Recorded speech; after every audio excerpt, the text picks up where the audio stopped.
ქართული და უცხოელი მეცნიერების მიერ პატარა დმანისის ნაქალაქარში გაკეთებულმა აღმოჩენამ პირველ ყოფილთა წინაპრების აფრიკიდან ევრაზიაში გადასახლების თარიღი 1,800,000 წლით უკან გადასწია. აღმოჩენილია უკვე გადაშენებული ცხოველების ძვლების ნაწილები, ადამიანთა თავისქალები და პრიმიტიული იარაღები, რომელსაც ადრეული ადამიანი იყენებდა. არქეოლოგთა ცნობით მეცნიერებს დმანისის უნიკალური აღმოჩენის შემდეგ საკუთარი ისტორიის თავიდან დაწერა მოუწევთ. აღმოჩენილი ნივთები და ძვლის ნაწილები დმანისის მუზეუმში გამოიფინება. ეს არის საღეჭკბილი ჰომინიდის ქვედა. ეს არის თითის ძვალი, ანუ ფალანგა და ეს არის ჰუმერუსი, ანუ მხრის ძვალი. ახალგაზრდა არქეოლოგის ნიკა წიქარაძის მიერ აღმოჩენილი ეს ძვლოვანი ნაშთები დმანისის მუზეუმში საზოგადოებამ დღეს პირველად იხილა. არქეოლოგებმა ისინი რამდენიმე დღის წინ აღმოაჩინეს და მიწიდან დღეს პრესის თვალწინ ამოიღეს. დმანისის ნაქალაქარში აღმოჩენილი ჰომინიდებისა თუ ცხოველთა ნაშთები და ქვის იარაღები დაახლოებით 1,800,000 წელს ითვლის. აქედან ვასკვნით იმას, რომ ადამიანმა სადღაც 1,800,000 წლის წინ დატოვა აფრიკა და უკვე დაიწყო ოკუპაცია მთელი მსოფლიოს. პირველი, ანუ ერთ-ერთი პირველი დმანისის ადგილსაპოვებელი აღმოჩნდა, სადაც ადამიანებმა ოკუპაცია მოახდინეს ამ ტერიტორიაზე. აქ ქართველ არქეოლოგებთან ერთად სხვადასხვა ქვეყნის მეცნიერები მუშაობენ. ყველა მათგანი ამბობს, რომ მუშაობა ძალიან საინტერესოა და რომ დმანისის აღმოჩენებმა ფართო საერთაშორისო აღიარება მოიპოვა. მე აქ 2002 წლიდან მუშაობ. ჩამოვედი როგორც სტუდენტი. ეს მსოფლიოს არქეოლოგისთვის ძალიან მნიშვნელოვანი ადგილია და მას არქეოლოგიური რევოლუციის მოხდენა შეუძლია. ამგვარი ნაშთების აღმოჩენა მხოლოდ აქ არის შესაძლებელი. საქართველოს ეროვნული მუზეუმის დირექტორი დავით ლორთქიფანიძე ჰომინიდების ნაშთების ამოღების პროცესს პირადად აკონტროლებს. რევოლუციური აღმოჩენის სანახავად დმანისის ნაქალაქარს ამერიკის შეერთებული შტატების ელჩი ჯონ ბასიც სტუმრობს. 2010 წლის გათხრებს შოთა რუსთაველის ეროვნულ სამეცნიერო ფონდთან ერთად ამერიკის შეერთებული შტატების ნაციონალური სამეცნიერო ფონდიც აფინანსებს. შესანიშნავი აღმოჩენებია, ესეთი კარგად შემონახული ძვლები აქამდე არ ქონია. ამის გარდა ჩვენს ხელის ნაწილები თითქმის არ ქონდა, დაემატა, აღმოჩნდა ახალი ცხოველის ძვლები და ასევე რა ძალიან მნიშვნელოვანია, რომ წელს უკვე დმანისმა მიიღო ოფიციალური საველე სკოლის სტატუსი. ამ გათხრების და სამუშაოების ჩატარება საქართველოს და ამერიკის სოციალურ, საგანმანათლებლო და სამეცნიერო სფეროებში ერთობლივი მუშაობის მაგალითია. ორი ქვეყნის თანამშრომლობა ხელს უწყობს ურთიერთობას ადგილობრივ მოსახლეობასთანაც. დმანისის მუზეუმში ქართველი და უცხოელი არქეოლოგების თანამშრომლობა გრძელდება. იქ სადაც უამრავი საინტერესო აღმოჩენა გაკეთდა, მეცნიერების სიახლეებს კიდევ ეძებენ. ბათუმის ოკეანარიუმი თანამედროვე კულტურული ცენტრი იქნება. მისი დიზაინის ავტორი ლუის ბეკერი გახლავთ. ბათუმის ახალ ოკეანარიუმს ზღვის ქვების ფორმა ექნება. დეტალებს კი ანა ბროლაძე კი ამბობთ. ლუის ბეკერი ჰენინგ ლარსენ არქიტექტ კომპანიის დიზაინერია. სწორედ ის არის ბათუმის ახალი ოკეანარიუმის დიზაინის ავტორი. ამბობს, რომ მისმა კომპანიამ ქართული ITU Association-ის მიერ გამოცხადებულ ტენდერში საკუთარი პროექტი წარადგინა და ორიგინალურობის გამო გაიმარჯვა. ოკეანარიუმის ფორმა ზღვის ქვებმა შთამაგონა. საინტერესოა, როგორ დაცურავენ თევზები ქვებს შორის თავადაც ქვის ფორმის აკვარიუმში. რატომ ქვების ფორმის? ალბათ იმიტომ, რომ ვიცოდით შენობა საზღვაო ქალაქში, სანაპიროზე უნდა აშენებულიყო. ოკეანარიუმი ზღვასთან, ქვებთან და თევზებთან ასოცირდება. არქიტექტორი საქართველოში დეტალების გასარკვევად ჩამოვიდა. პროექტის დამკვეთ ქართულ კომპანიასთან ის შეხვედრებს ხვალ გეგმავს. თუმცა ამბობს, რომ არც ITU Association-ის წარმომადგენლის ვინაობა იცის და არც ის საერთოდ მოხდება თუ არა ბათუმში. კლიენტებს ხვალ ხვდებით, სწორედ მათთან მოლაპარაკების შემდეგ გავიგებთ დეტალებს, რა თანხადაჯდება პროექტის განხორციელება და როდის დაიწყება მშენებლობა. ამ ყველაფერს კი მაშინ გავსაუბროთ, როდესაც უკვე დაზუსტებით გვეცოდინება, რა მასალით და დიზაინით ვახორციელებთ პროექტს. ბათუმის ახალ ოკეანარიუმს ზღვების ქვის ფორმა ექნება.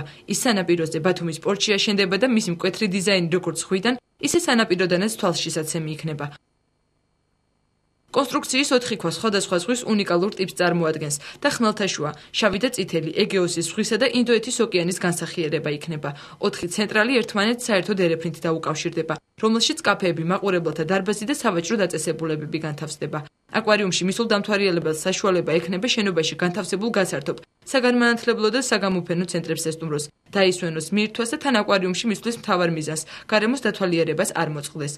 ბათუმის აკვარიუმი თანამედროვე კულტურული ცენტრი იქნება, რომელიც სტუმრებს საგანმანათლებლო და გასართობი ფუნქციის გარდა დამთვალიერებელს ვიზუალურ ეფექტსაც შეუქმნის, რომლის განსხვავებული ლანდშაფტის მქონე 4 სხვაში მოგზაურობს.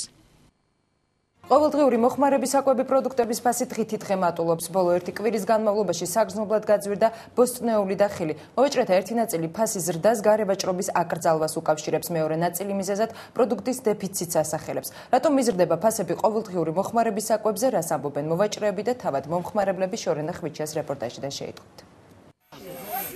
დაღრს ბადრიჯანი. ცოტა ძვირი ხო არ არის? ეს დიდუბის მეტროსთან მდებარე ძველი ბაზარია. აქ ყოველდღიური მოხმარების საკვებ პროდუქტებს ფასი ბოლო 1 კვირის განმავლობაში შესამჩნევად მოემატა. მოვაჭრეთა ნაწილი ამბობს, რომ ძველ ბაზრებში ფასი უმნიშვნელოდ პროდუქტის თვითღირებულების შესაბამისად იზრდება. მათი თქმით, პროდუქტის გაძვირების ძირითადი მიზეზი ბაზარზე ხილბოსტნეულის დეფიციტია. ამბობენ, რომ გვალვამ გლეხს მოსავლის ნაწილი გაუნადგურა და საკუთარ პროდუქტს ახლა ის უფრო ძვირად აფასებს. თუ დაბალია გლეხის მოწოდებული პროდუქტი, ჩვენ დაბალ ფასებში ვყიდით. თუ მაღალია, ჩვენ მაღალ ფასებში გავყიდით. ეხლა მაგალითად როგორია ატმის ფასი? ეხლა ატმის ფასი უფრო შედარებით მაღალ ფასებშია. ასაღები ფასები ლარიდან ლარი და 70-მდეა. სასაღები ფასია 2 ლარი, ლარი 80. გლეხის მიერ მიწოდებული პროდუქტის გაძვირების გარდა ფასის ზრდის მიზეზად ბაზარში გარევაჭრობის აკრძალვასაც ასახელებენ. ძველ ბაზარში მოვაჭრეთა ნაწილი ამბობს, რომ გარევაჭრობის აკრძალვის შემდეგ პროდუქტებზე ფასი გაიზარდა, რადგან გარემოვაჭრების მოგება ბაზარში შემოსვლის შემდეგ შემცირდა. სხვაობის შევსებას ისინი ახლა პროდუქტის გაძვირებით ცდილობენ. პამიდორი გაიარდა ცოტა, 2.80-ში, ახლა ის 50 თეთრი ასაღები ფასი. ჩვენ ცოტა ნაკლებად ვყიდით. ბულგარულის ფასი გაიზარდა. ძალიან 50 ვიზარდა, ახლა ლარიღის ასაღები ფასი. ბადრიჯანმა გეიკლო ცოტა. 2.80-ში 55 ვიზ. ხახუთ გეიზარდა ლარიღის. კარტოფილი გაიზარდა კატასტროფული. 80 თეთრია ასაღები ფასი. ადრე 50-55. ეს ბაზარი, სადაც ნათელა ბაკურაძე ვაჭრობს, დიდუბის ძველ ბაზართან ახლოს, ავტოსადგურ ოკრიბას ტერიტორიაზე გაიხსნა. დახლები ჯერ კიდევ ნახევრად სარიელია, თუმცა მოვაჭრეები ამბობენ, რომ პროდუქტზე ფასის გაზრდას მაინც არ აპირებენ. ფასებიც ისეთივე შეინარჩუნეს, როგორიც გარევაჭრობის დროს ჰქონდათ. ჩვენ ვცდილობთ, რომ 10 თეთრში პირიქით ნაკლებში გავყიდო. მე დღეს და შეიძლება 20-შიც რომ უფრო კლიენტი მივიჩვიოთ რა ამ ბაზრობაზე, რომ შემოვიდეს უფრო კლიენტი და დაბალ ფასებში ვიმუშაოთ. კიდევ ერთი ახალი აგრარული ბაზარი უკვე ამოქმედა საბურთალოზე. აქ ფასები შედარებით მაღალია ვიდრე დიდუბის ახალ ბაზარში. თუმცა მოვაჭრეები აქაც ამბობენ, რომ პროდუქტის ფასი გარევაჭრობის აკრძალვის გამო არ გაზრდიდა. ასაღები ფასი ჩვენ საიდანაც ვიღებთ, არის ძალიან ძვირი. იქ გვეუბნებიან, რომ ეს გვალვები რო არისო, იმასთან დაკავშირებით არის გაძვირებულიო. ყველაფერი და იმიტომ და ჩვენც ძალიან უნებლიურად 60 თეთრთან და 25 თეთრთან მუშაობთ მედიადა. ფასების ზრდის გამო უკმაყოფილებას გამოთქვამენ თავად მყიდველებიც. ამბობენ, რომ პროდუქტი ყველაზე მეტად ბოლო კვირის განმავლობაში გაძვირდა. მომხმარებლის თქმით, ყოველდღიური მოხმარების პროდუქტებზე ასეთი მაღალი ფასები წინა წლებში არასოდეს ყოფილა. ძალიან გაზრდილია ფასები, ახლა ჩამოვიარემ თითქმის ყველგან და ითმომინდა ხვალფერი სვალობა და ხელი აუცილებელია, ვერ გაეკარები ესეთი ფასები. ჩვენი მდგომარეობიდან გამომდინარე ძვირია, მაგრამ თავისთავად მაგათაც გამართლება არ არის პროდუქცია. შეიძლება თანდათანობით კიდევ უფრო უარესი გაძვირება იქნეს, რომ წუნა თუ არ მოვიდა. ყოველდღიური მოხმარების პროდუქტების კიდევ უფრო გაძვირებას მოვაჭრეებიც ელოდებიან. ხილბოსტნეულის გარდა უკვე გაიზარდა შაქრის ფასიც. რამდენიმე დღეში პურ პროდუქტების გაძვირებასაც ვარაუდობენ.